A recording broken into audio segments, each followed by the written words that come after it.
Hello everyone, welcome back to my daily blog.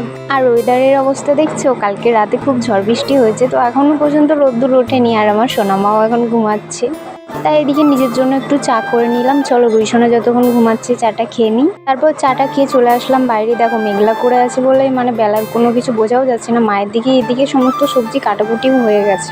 আর আমি আর আজকে উনুনে রান্না করিনি, গ্যাসেই বসিয়েছি, ভালো লাগছে না। বাট এখন গ্যাসে রান্না করতেও ভয় লাগে, গ্যাসের যা ক্রাইসিস। তো ভাতটা এখানে অলমোস্ট হয়ে এসছে, আর কারেন্টের কোনো বিশ্বাস নেই, তাই আগে মশলাটা করে আসলাম, কারণ রোদ্দুরের কোনো আতা পাতা নেই এখনও। আর গাছ দিয়ে একটা কেটে নিয়েছি এঁচোড়, সরি আমি না, বাবা কেটে এনে দিয়েছে, তো সেটাই এখন আলু দিয়ে কষা কষা করে রান্না করব। চলো এবার এঁচোড়টা সিদ্ধ বসিয়ে দিই।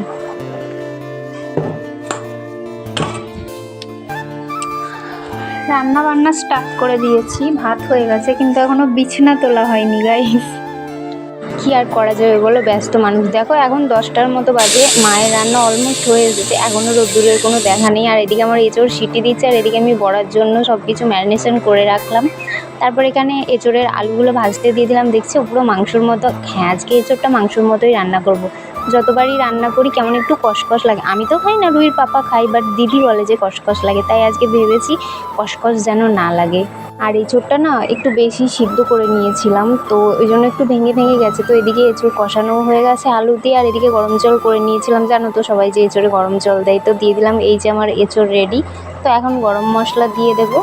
আর বেশি এঁচোড়ের মধ্যে ঝোল রাখবো না, এঁচোড়ের ঝোলটা পুরো শুকিয়ে দেবো। এই এঁচোড় রান্না করা আমার বিয়ের পরেই। আমি তো বিয়ের আগে জানতামই না যে এঁচোড়ও রান্না করে খাই। সিরিয়াস বলছি, অনেকজন তো বিশ্বাস করবে না, বাট আমার বর এঁচোড় খেতে খুব ভালোবাসে, তো ওর জন্যই রান্না করা আর কি। আমিও খাই না, আর আমার মেয়েও খায় না। এদিকে বড়া ভেজেছিলাম, তো রুইসোনাকে একটু দিলাম খাওয়ার জন্য। তো এই ছিল আজকের ভিডিও, দেখে অবশ্যই জানিও কেমন হয়েছে, আর প্লিজ একটা কমেন্ট করে দিও। টাটা।